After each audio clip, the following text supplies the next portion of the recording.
Boom, we're live. This is Mike Clark, Kill Procrastination. It's another fire episode. I'm actually starting interviews, and this is a fire one that I think a lot of people are going to learn from. Both somebody just sitting on their couch or somebody working a full-time job. I feel like this conversation is for that type of individual, that type of listener. So who I have here today is Alexa Ortiz. She has a business, CakeaholicsEP. She is a owner, mother, wife, full-time employee in the government sector, man. She, not to mention, she also has been named top 25 baker of El Paso, Texas. 20 years of experience in the baking industry. Like, man, that's just a mouthful. So if you can go right ahead, Ms. Ortiz, just let us know a little bit about you. Thank you. Thanks for the introduction. My name's Alexa Ortiz. I've been in El Paso almost my whole life. Originally born in Tacoma, Army brat. Moved to El Paso when I was 3. Been here ever since. Have a husband, 2 sons, 5 and 8. And yeah, you're right. Full-time mom, full-time job, full-time business. Man, that's beautiful. So, I mean, what got you into like wanting to do this? Like I said, 20 years experience, like, I mean, you've been doing it for 20 years. So what's motivated you to do it now? So I learned when I was a young teen. My aunt was a baker, and it was always her cookies and her cakes and all the other cousins kind of just wanted to eat it. I wanted to learn how to do it. So it started when I was very young. Probably like 13 years old. I would sit there with her. She'd give me all her recipes. I have the original recipe that she wrote on. Wow. I have it saved now, and I made copies because that is special to me, because those recipes now are my biggest sellers. And I always tell my aunt, like, I am who I am because of you. And she always asks me, are you going to give me a royalty? And I tell her, I would not be here if it wasn't for you. Oh, wow, man. That is beautiful. I mean, a lot of people don't have things that is passed on like that. I don't have any memories or recollection, of that. I never really took to cooking at all myself, but man, that is beautiful that, that would be even passed on.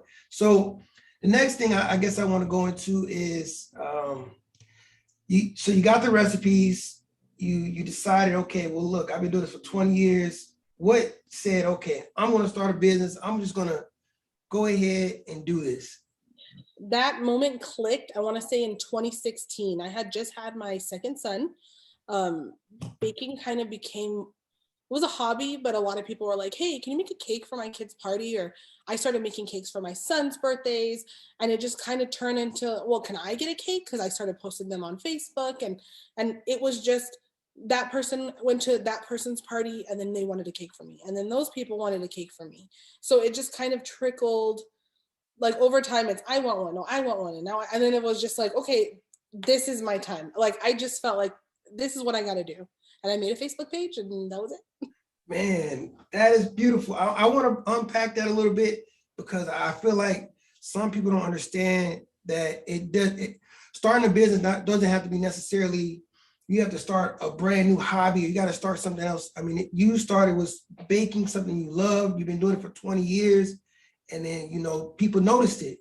You bake one cake here, you bake one cake there. And then also from that part of just word of mouth, you also did social media. So can you explain how powerful social media was getting you started? Oh God, let me tell you. So I started a Facebook, right? And then I started doing my own research, like marketing and such. So I started looking it up. And I was like, let me try this for myself. So, you put yourself on Google, you put yourself on Yelp, you put yourself on Instagram, you have to put hashtags, Facebook promotions, which are very inexpensive, but very, very they get you a lot of exposure. Even sharing a post gets you over 6,000 views on just one single post. Wow. So Google though was the number one top, that was it. Like, I have analytics on my, my page, and we're getting over 26,000 views a month right now. Wow. So are you paying for ads on Google as well? Not really. Honestly, I have not paid for ads in over 2 years. In the beginning, you have to get your name built, and building my name was very important to me. I had to make it what I wanted to make it. You can make your business whatever you want to make it. Me, I was very specific, very picky. I wanted it a specific way, and I made sure I did it that way. So that's another segment part that I want to go into, but I guess I want to touch on it now. So just like you said, everything is, so you're like a one-man army at this point, one-woman army at this point. I mean, how is it where you're working a full-time job and being able to handle this? So are you going to work and then at home you're baking, you're marketing, you're on Facebook? Like, are you doing everything? Or are you kind of like starting to hand that off? Because like I said, we're going to get there, but I understand like you're getting a lot of customers coming in. So how do you handle that? Yes. So we get a lot of calls a day.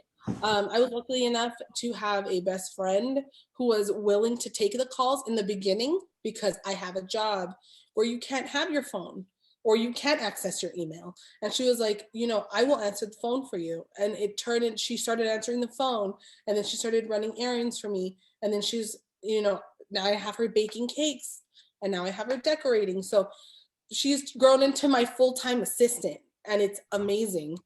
And now we're to a point where, we need more help, but she's taken on so much, because I work a full-time job. I work 40 hours a week, and I can't have my phone. And she has filled that void. So now it's just a full-time, nonstop. Monday through Saturday, we are open, and Monday through Saturday, we're taking all sorts of calls, emails, texts, Facebook messages, Instagram messages, and we've turned into, Cakeaholics. My husband just started helping. Wow. I just set everything up on his phone, because it's taking 3 of us right now to get back to all these people. Man, so I guess I want to go to another question with that is, you got your friend, and she's, taking this role. And I don't think you probably thought that she was going to actually become a full-time employee for you. So, I mean, how does that work where you're trying to balance that part out? And then now, you're kind of having a transition to figure out, well, do I need more people? Do I need to hire people? Like, is that something you're working on? Or? It is. So me and her, we have a really good relationship. We've been friends for a very long time. I do pay her, of course, for everything she does. I have a system on it, how I pay her, call taking, taking cakes, she gets a percentage of that. How many cakes she makes me, she gets a price for that. So I'm doing a very good job of separating it, because I don't want there to be any type of, miscommunication or anyone getting upset. Yeah. My husband works for me because he's my husband. Yes. We're not going to ask. Does he get a check? Does he get paid? He gets to live here. No, I'm just kidding. No, but he's doing so good too. He's taking his own orders. And then I just launched an online store last Monday, and I didn't think it was going to pop off like that, because I've already sold a lot. And I'm to a point where I'm probably going to have to hire somebody to help me out, because we're making custom cookies. And I'm working on hiring my 3rd person right now. Wow, congratulations. Thank you. Like I said, I mean, just starting from a full-time job, and then now it's going to be a full-time business here pretty soon. So I guess my question is, I mean, are you going to start transitioning to doing this full-time? Are you still trying to balance both? I mean, what's your goal with this? My goal with this, it's in the past month, this has been a very, very talked about topic with me and my husband, because we're kind of like, what are we going to do with this? Where are we going? What's the plan? Because, we have our existing clientele, we're getting tons of calls, what are we going to do? So I kind of transitioned more into the point of, separate bank account for the business, because it was always just kind of a hobby, and it was going into my bank account, just for fun. Yeah. Now we have everything going to its own bank account. Everything is being tracked. The online store, everything is being tracked, and we're just saving, because a store is something that we want to do, but we just want to be ready for it. We don't want to try to have to go and take out loans just to open the store. We want to say, here's the money, let's open it up, you know? Wow. Yeah, no, I totally understand because like I said, transitioning from just, like you said, it was a hobby at one point and now it's just becoming this whole monster on itself. You got to figure out what to do with that. And that makes sense. And that's one of the things we also teach on this podcast is one about debt, of course. So, I mean, you just said it right there. Like you're focused on organizing the money, making sure that I'm separating it from my personal account to my business account. I'm also trying to make sure long-term that we're not really taking out any loans.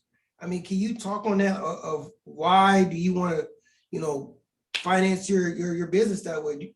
Why do you want to pay cash versus just finance it? We definitely don't want to put ourselves in a hole that we're going to have to dig ourselves out of. We want to start off in the positive. I'm looking at that money that's saved and spent as an investment. As long as we push ourselves, we won't have to, go into the negative. And that's what my husband doesn't want to do. He's like, let's not rush this, take out loans and be in the negative. And we're digging ourselves out of this hole because God forbid if something happens, like if COVID or something happens and we have to close, we're in a hole and it's going to take us years to get out. We don't want to put ourselves in that positions. We have 2 sons, a house, we want to keep our lifestyle, honestly. Yeah.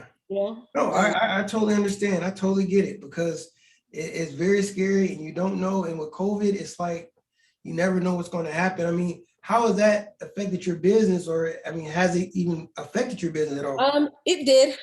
Thankfully, I am a full-time essential employee, which is great because I have a paycheck always coming in. My husband is a essential employee as well. So he always has a paycheck coming in when COVID hit. A lot of my cakes are wedding cakes, big cakes, and those stopped from one day to the next. Big wedding cakes that we were making thousands on went to, can I get us cakes for 6 people? So it's like, okay, so we're making cakes for 6 people, but honestly, the price, the range there. So for a couple of months when COVID happened in March, I took 2 months off. I didn't want to feel responsible for, a lot of people were like, can I get a cake for like 30 to 40 people?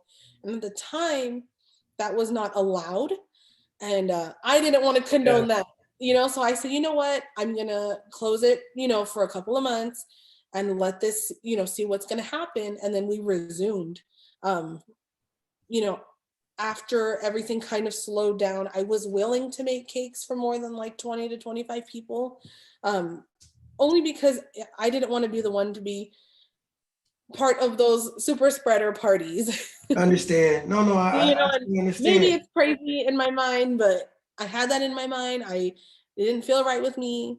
But now we're getting back up to the wedding cakes again, to the 200 people cakes and the 150 people cakes and weddings again, Man, that's beautiful. You know what? And what's beautiful about what you just said is you are the owner of this business. You make the decisions at the end of the day. And if that's something that you want to stand on, you have all of the power to do that. And that's what I like to explain to the listeners. It's like when you're starting something or you're starting as a hobby or you're starting as a full business, you have control of this thing, good or bad. And making those decisions is totally on you, Yeah. It's tough. I felt bad, but I just felt in my mind I had to do what I had to do because it just wouldn't sit right with me. See, a moral thing. I guess that's the difference between you and I don't want to talk about other companies, but DQ, Dairy Queen, if they were open and they were making these big cakes, they probably would have gone ahead and just sent them out, That's why I always shop local, because there's a morality part with it. So I guess my next question with you is, as a woman, have you had any issues? I have some women listeners. I don't have majority of it. Majority are men, like I said, 18 to 30, but I also have a small, like 40% of my listeners are women. And they definitely want to know, starting their own business, was that difficult for you? Was that scary for you? Can you explain your emotions through this process? It was scary for me to an extent. Sometimes when you get a cake, you kind of hope it's a woman baking it. Honestly, that's what they say. Because you don't know how great of a baker the man is. Hey, there's good bakers out there. I'm just saying. But you know what? I am based out of my house. And having people pick cakes up at my house was a little unsettling for me in the beginning because I am a woman and I have 2 children and my husband does work, So, we have a gate in the front of the house that has a hole that you can fit stuff through and that stays locked, Okay. because you don't know, and that's honestly the scariest thing about it. Everyone that I've ever met is always very respectful. They, thank you for your work. We love it. You don't have pop-up sales. The holidays, we are coming up on the busiest time of the year where people are coming to my house from 9 in the morning to 7 o'clock at night to pick stuff up. And we're very careful with that. Wow. We have cameras on the house where we're ready. I could only imagine. I mean, your husband's gone and it's only you and the kids at home, and you got to figure out a way because, like you said, you don't have a storefront. You don't, actually have a real setup because it's your house. So I mean, but you're working through it. Like you said, you create the box, so that works. I mean, I understand, and that's why I tell a lot of the women listeners, like you have to figure out how to put yourself in the best situation possible. And you got to understand everything is not scary. You did take that chance, and I feel like other women have to take that chance as well. Sometimes you just have to do what you have to do and whatever feels right to you. If it doesn't feel right to you, me, if I don't like how it feels, I'm not going to do it. Sometimes you get people requesting cakes and it doesn't feel right, honestly. And sometimes you do have the right to refuse service anywhere, and there will be times where I will just simply not take an order because it just doesn't feel right to me. So how do you deal with like demanding customers or aggressive customers? I mean, this is a cake business. I mean, oh my God, those type of customers? Honestly, our biggest problem is the amount of messages we get in to how we could respond is the hardest thing. We're getting tons of messages coming in and we're sitting there and I'm on the email or I'm on the computer and, my husband's answering, my best friend's taking calls.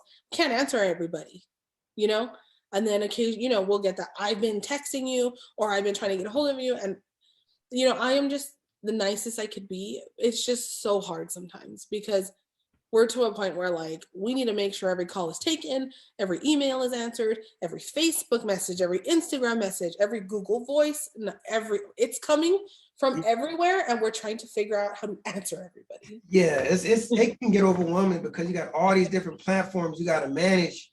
And then if you miss one message and then it just gets buried under someone else's message, it's hard. Mm-hmm. Now, then you do have customers, let me tell you, you do have customers that order something and then, like for example, I had someone say, do you have a satisfaction guarantee on your items? And I'm like, no, like I don't send anything out that is not perfect. Yes. If it's not to your liking, I apologize.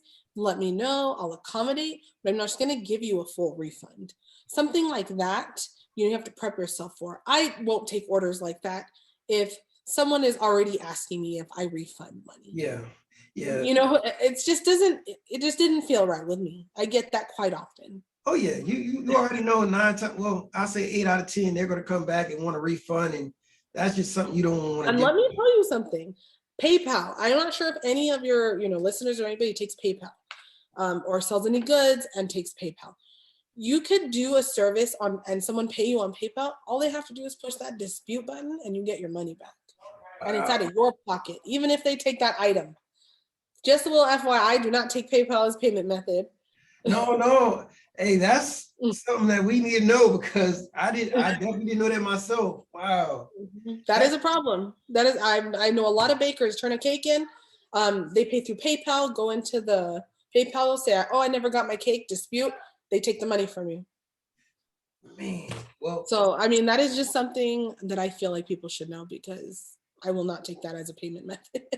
No, definitely. I mean, I totally understand because that part right there just handle with disgruntled, customers dealing with PayPal, things like that. And you're learning all this on the fly. That's the other part that, once again, my listeners need to understand. Like you don't necessarily know everything, Oh yeah.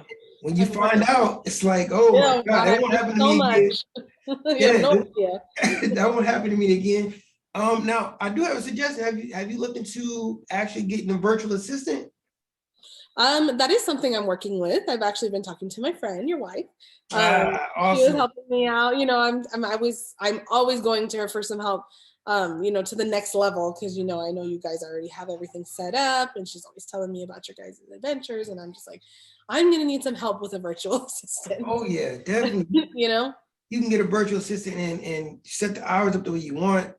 Just be prepared when you create that resume. You're gonna have an inbox. I created a virtual assistant, and the actual application part of it, and man, I had at least 1,000 within like 48 hours. Oh So my it was God. hard to go through it all. Yeah. It really was. Well, you But guys have a good one, she told me. yeah, she's great, man. She is great. She sets everything up. She works hard. I mean, I haven't had an issue with her, and we just been getting things together. And that's what's actually helped me do this, interviews, like I'm on the road, because I'm driving semis right now. So she keeps me together. So I love her. That's great. Yeah. And we're wanting to get to that next step, you know, of outsourcing so we can make things easier for us, you know, like the other person I'm working on hiring is to do all the other stuff that, you know, we just can't get to, putting boxes together, putting, you know, our kits together, you know, all the other little miscellaneous things that I can get taken care of so we can get more cookies out, you know? Definitely, man. So I guess we want to segue right into that. We just want to talk about your business and go a little bit in depth about it.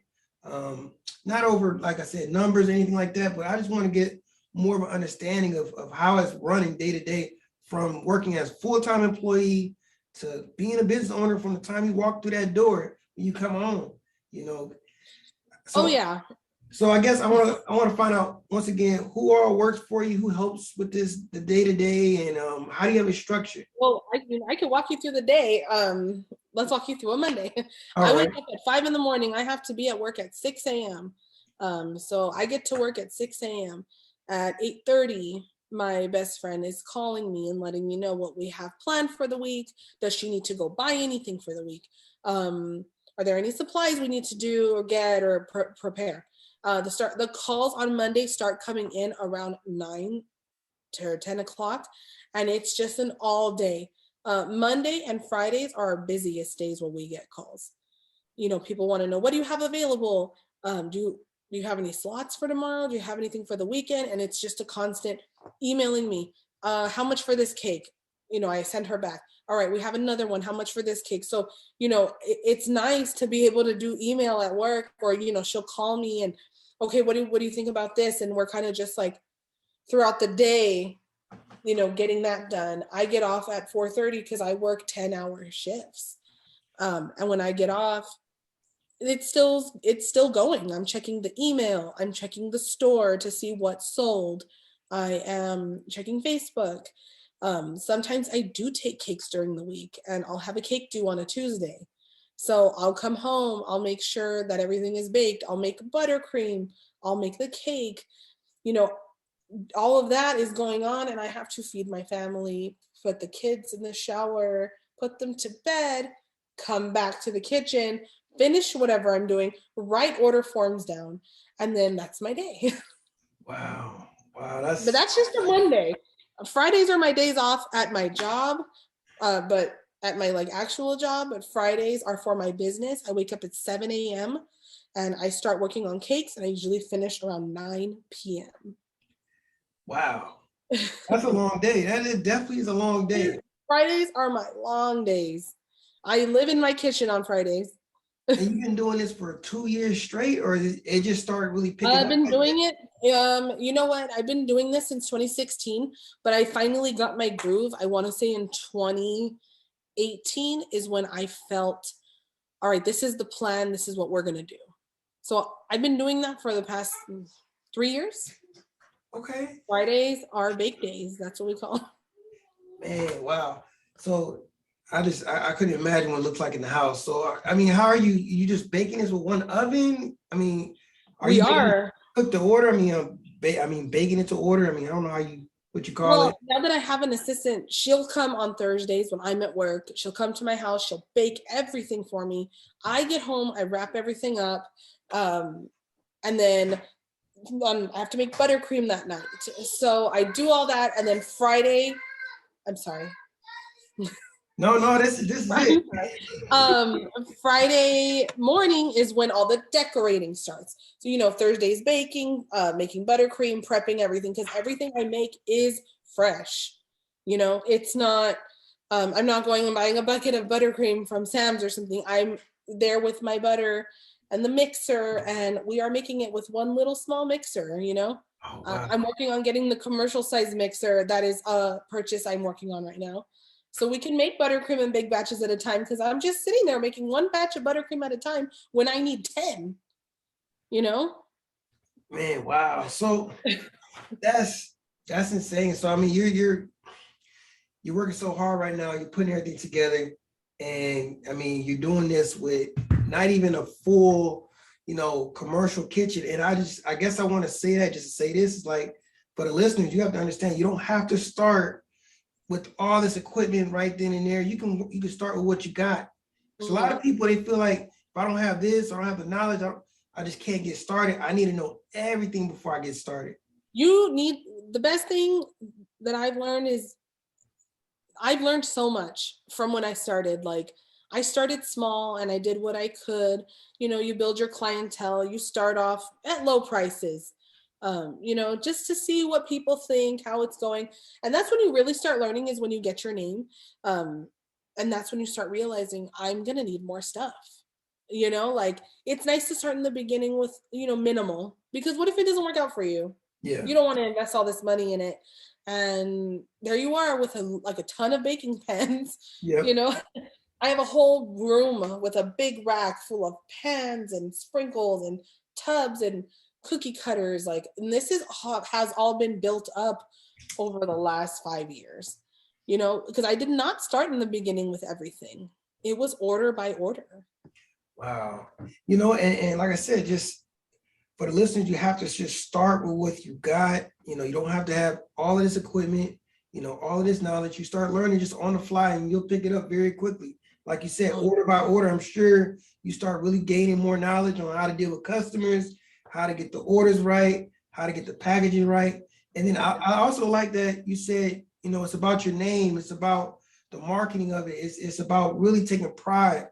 And I guess I want to go into, how did you become the top 25 baker in all of El Paso when there's all these other bakeries, stores around you? You know what? There's one thing I pride myself on is I will not turn anything in if it is not perfect to me. And that's the truth. If it is slanted, or if it looks like a little, if it's not perfect, it's not coming out of my house. And that's the number one thing that I always stuck to, because people will take, my husband will always be like, "It looks fine, Alexa," and I'm just like, I can't turn this in, That's me. It has to be perfect. And if it's not perfect, that's my name, so I'm very, very specific. And God bless my best friend and my husband, because I'm just like, that is not acceptable. We had a really big order for a hospital here. They ordered 400 cookies, sugar cookies, with a decorated image on top. And it was 3 of us making 400 cookies in my little kitchen with my regular oven that anybody would have in the house. We did it. And you know what? Everything did come out perfect because I trained them. But that's something you have to do. Is me. It has to be perfect. I'm not turning in anything less. And I'm not going to give in to that, because people will take it. But that's not okay with me. That doesn't sit well with me. If it doesn't look perfect, it's just not acceptable. And I feel like that's what got me to where I'm at, and why people trust me, like wedding cakes. People trust us. We are known now, people are willing to just drop all the money on a cake. Here you go. Here's all the money for the cake in 5 months. We are trusted by El Paso. And that is such a good feeling, because there's no doubt that they know I'm going to come through. And that's number one for me, is I'm responsible. I will not let you down. I have never canceled a cake order, and I have no intentions to. I mean, you never know, life happens. But I have never canceled a cake order. I will make sure that my customer is taken care of. That's my number one thing. Number one. Man, wow. I love that. I love that you take care of the customer and it's number one to you. I love that everything that you're doing is what anyone else can do. You know, we all know right from wrong. We all know that our name is our name and it means a lot. We all know how we can go to certain restaurants or we can go, you know, order a cake from another facility and we complain about the smallest things. We complain the way it looks, the way they, you know, handed us the cake, things like that. And here you are saying, hey, I'm a local business owner. If you come to me, you're getting A1 service from the time that you talk to me. Mm-hmm. That's my number one thing. That's what you got to give them, customer service. Customer service makes or breaks your business. And that is number one. If you are not, you know, I'm always extra. I'm always sending happy faces and exclamation points and the little emoji that looks like this, you know, like, how are you today? It's nice. You know, I like being treated like that. And I want this to be special for them because a lot of the times it's their baby's first birthday. We do smash cakes. We do weddings, you know, it is life, like big life events that we're doing. Yeah. And it has to be perfect. No, I understand. You're right. It is life events. And, you know, people will definitely remember 10 years from now that, hey, our wedding cake was messed up. And this is the person definitely. who did it. And this and is those the are in the company. pictures. Oh, yeah. You know, we are not just there for one day. We are in pictures. We are there for their whole life. I recently found a picture of my grandparents and from their wedding, and it's their cake. And it was just amazing to me because I'm like, look at your guys' wedding cake. Like, it was awesome to me. Like, here 60 years later and their cake is still around. Like, it's awesome, you know? Definitely. And you know what? We've been talking for a good 30 minutes and I never asked you. So did you have any education on business? I mean, you have a college degree. I mean, is this? You know what? I did go to college. I went to college for court reporting, stenography. It just wasn't something that was clicking for me. I wasn't feeling it. I wasn't happy. You know, and they always tell you, you got to go to college. You have to go to college. But you know what? It wasn't something that I was just honestly willing to do. It didn't make me happy. But you know what? I made sure that I was going to get a good job and be taken care of. I did anything I had to do. You know, I work in a federal prison, but it was not easy getting there. You know, I used to work at 911. I used to work shift work, and that was hard. You know, but there was sacrifices. I had to do that because I knew I wasn't going to go to school and I had to get myself a job a great career, you know, and now I have that great career, but it was so hard getting there. I got hired for 911 when I was 9 months pregnant. They were like, when can you start? And I said, well, I'm about to have my baby next week. And they're like, can you start in 2 weeks? And I was like, let's do it. So I had a baby. 2 weeks later, I was working at 911. Oh, you know, but that you do things that open the door for other things, you know, and that's why I did that. I sacrificed. I had a 2-week-old at home, and I was working at 911 doing shift work, you know. But I knew I wanted to get into the federal government, and you need that experience. And sometimes you just have to suck it up and do what you got to do to get where you want to be. That's what I wanted to go with this because, you know, we got a lot of young listeners, and you know, I'm 32. You know, and some days I wake up, I forget that I'm 32. Like, I feel like I'm still 18, 19, 20 years old. And I'm like, man, I'm grown. And the way these kids look at me is like, man, you're old. Cause I used to say that when I was 20 years old, like, man, you're old, like, golly. But you see the difference between what our work ethic is, what you just said right there, the sacrifice compared to someone who's 18, thinks something's supposed to be handed to them. Yep. So, you know, my thing is, yeah, school's not for everybody. You don't have to go and do this or do that. I mean, you could be successful in whatever. And you're just an example of it. Like, you're actually doing it. You're successful. You're working on getting a storefront.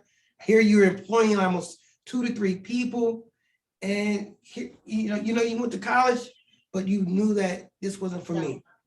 And sometimes you gotta call a spade because, you know, I don't like when kids go to school and then they don't know what they want to do. And then they're wasting all of this, you know, all of their resources. They're taking out student loans, getting in debt, going to debt. We just talked about that. Yeah, that's a big thing, you know. the reason why I started the podcast is because I was $100,000 in debt. This was like, man, it was just overwhelming. That's why I joined the military.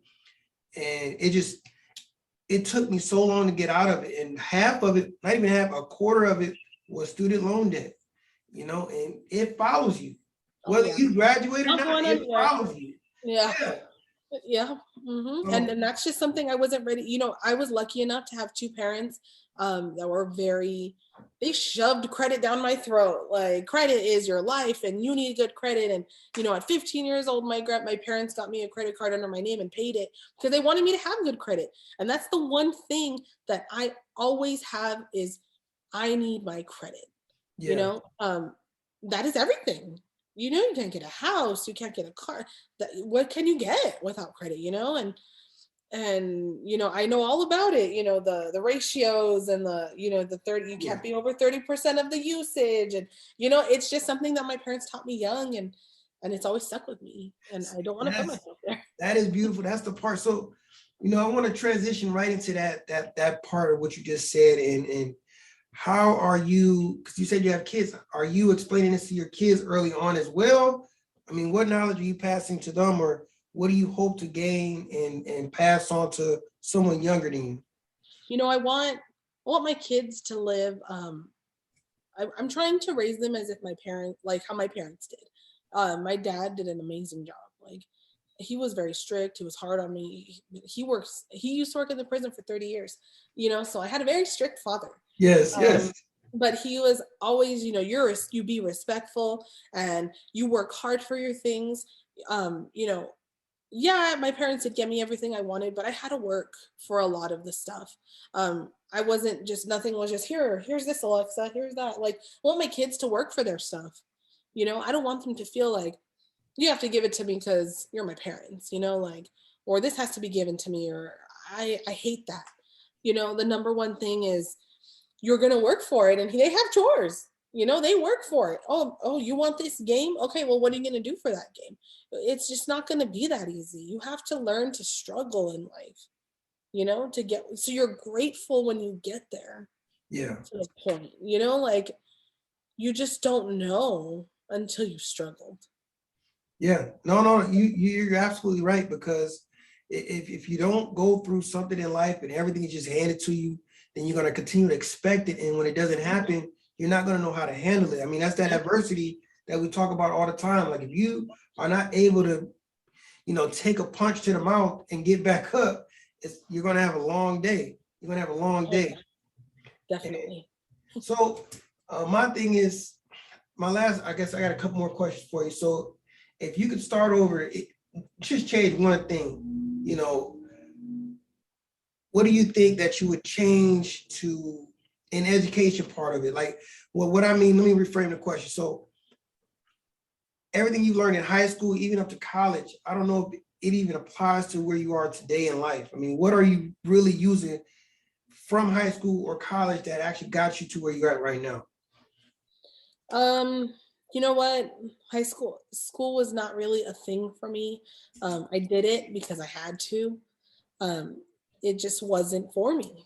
I did it. I had to. I have 2 years of college under my belt, but you know what? That just wasn't something that I was just passionate in. I want to say a lot of my life experiences have got me to where I'm at today, because I don't think I could put any of that on any type of education or school that I've ever been to. And that's just me being honest. Yeah. I really wish I knew I liked baking. I knew I loved it. I just thought it was a hobby. I really would have loved to have gone to like pastry school, like as a kid, instead of going to court reporting because my parents told me to. That would have been awesome. But you know what? That's not the hand I was dealt. And you know what? I made it work. Yeah. YouTube teaches you a lot. I learned how to bake on YouTube. Yeah, university, yeah, definitely. If I don't know how to do something, YouTube it. I will teach myself. I'm not expecting anybody to teach me. I will teach myself. I've taught myself this much, No, absolutely. And it's not to bash high school or college, because they're needed. They're definitely needed. Yeah.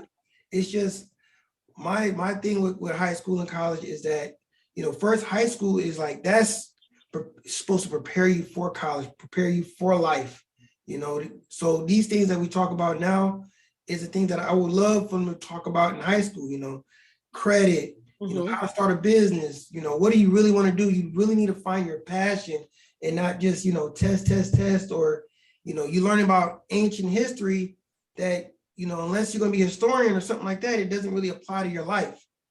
Right. And I feel like that's what puts a lot of people in a bubble, in a box, or under pressure where they feel like, well, I have no choice. I got to go through college. Yeah. I got to take this degree. I got to accept this, this student loan debt. It's crazy because when exactly. Explain what student loan debt is, because I know a lot of kids are transitioning out. They teach them to go to school, but no one sits them there and says, hey, this is how you read a contract. Hey, you're going to have to do student loan debt. This is what an interest rate is. Yeah. So, those are rates you can never get out of usually. You can't get out of it. I mean, it's crazy because it's just one of those big things. And that's why I asked that specific question, because you are successful, you are doing it.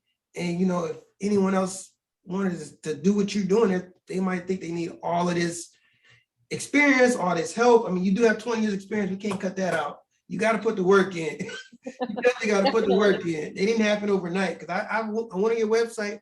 You have some beautiful cakes. Thank you. Beautiful cookies. I mean, what you do and what you send out is absolutely perfect. So, thank you. But thank you. Oh yeah, no problem. You're putting the work in. Your husband putting the work in. Your friends putting the work in. And we really are. We're killing it. So that's what I want to leave off with is what are your future goals? What do you see this business going to? You know what, future goal, I definitely want a store. I mean, it's just something I want to do. I want to be ready for it though. I already have my clients. I already have my people. I'm ready to just, one day just open it up. Hey, we're open. We have a storefront, just a nice little surprise. I did recently start the online store, and we're able to ship cookies, which is great because we could reach everybody nationwide. I have a customer yesterday that ordered Halloween cookies. She's going to ship them to her husband in Korea. Oh, wow. We have a man who bought a cake today because tomorrow he's flying to Austin and he wants to give it to his grandbaby. So it's amazing to me that my stuff is making it to other states, and it's awesome. Or other countries, Korea, it's awesome. I'm so excited about that. And that's beautiful. It's beautiful. Everything that we talked about, I love it. I love that this is a woman-led business. I love that your husband's helping you out. Because sometimes it becomes the ego thing, but you guys are making it work. Oh yeah. I want other people to understand, look, man, you're doing this for the family. You're doing this for yourself. You're doing this for the community. It's beautiful. And like I said, you were top 25 bakers. You were one of the bakers in El Paso. That's insane. Thank you. We didn't even talk about this. So how did you even apply for this, or how did they find you to know that? I didn't apply for it. One day I just got an email and it said congratulations, and I clicked on it. I was like, for what? And it's and I'm like, it just was not expected. I don't know their criteria. I don't know, but it's awesome. I didn't have to put in for anything. Wow. But to be named as one of the best bakers in El Paso is man, that was awesome. You have no idea how great that felt. It was just, it's just to know all my hard work is going somewhere, Oh yeah, the community appreciates it. Yeah, and I want to keep it going. My husband says we need to set this up for the kids, when we have our store, I want the kids to have this for them. I don't want my kids to work for anybody. I want them to be the boss, be the CEO. I don't want my kids to have to work in corporate America and working for something, he wants to set them up. I want to set them up too, it's just, we want to do this for our kids. He's like, Alexa, let's do this. Let's do Cakeaholics. Let's make it work. We're going to do it. And it's so nice to have his support, because without him, I wouldn't be where I'm at. And that's just the truth. The support is the best, because if you didn't have that, I don't think I'd be where I'm at. And that's just honestly the truth. No, I definitely respect it, because I know how difficult it is to try to start a business and do what you're doing. I can only imagine. I've never had to do 400 cookies or 400 cakes and all that, but I can only know that's very stressful. But I love that you guys are making it work. I love that you are full-time and you're doing this, and now you're figuring out the transition part. That's what people have to understand. This didn't happen overnight. Like I said, 20 years experience. You've been doing this for 3-4 years almost as a business, and this is it's a slow grind. You know, it doesn't happen overnight. Definitely. It does not happen overnight. Don't expect it to happen overnight. Sometimes you have those months where it's a little slow, and in your mind you're like, what am I doing? Am I doing the right thing? I've had moments where I just wanted to stop, you know, like, should I quit? Is this right for me? Am I wasting my time? Like, I've had, in the beginning, I had so many of those nights where I would just like, I'd lose it. Like, I'd start crying, like, what am I doing? But I didn't give up. That's the number one thing. Like, you have those moments where you're just like, what am I doing? Why am I doing this?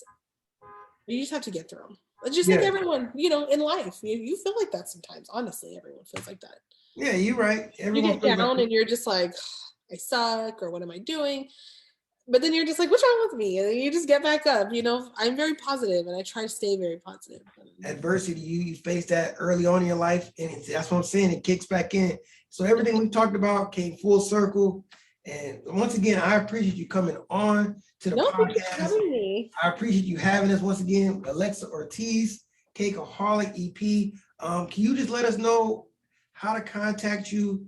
I have your social media. I'm definitely going to put that in the description box, so they're going to know all of that. But if you have anywhere like email, all of that, can you go ahead and let us know? Definitely. We have our website, and we have our store, which is live. It's CakeaholicsEP.com. You can reach us on there. You can also reach us on Facebook, CakeaholicsEP.com or CakeaholicsEP. We do have everything on Google. So if you Google CakeaholicsEP El Paso, everything will come up to contact us. We are always answering. Yeah, we have hours, but we are always available. Okay, awesome. And is there anything that I missed? Anything you want to say? No, just thank you. Like, this was nice. Like, you know, it's nice to feel like someone wants to hear my story, and you know that all the hard work you're doing is paying off. Oh no, I believe a lot of people are going to want to see this episode because it's very motivating. It's very powerful. I mean, we talked about a lot of different topics, and I just, once again, thank you for coming on again. No, thank you. Let me end this thing here. Cool.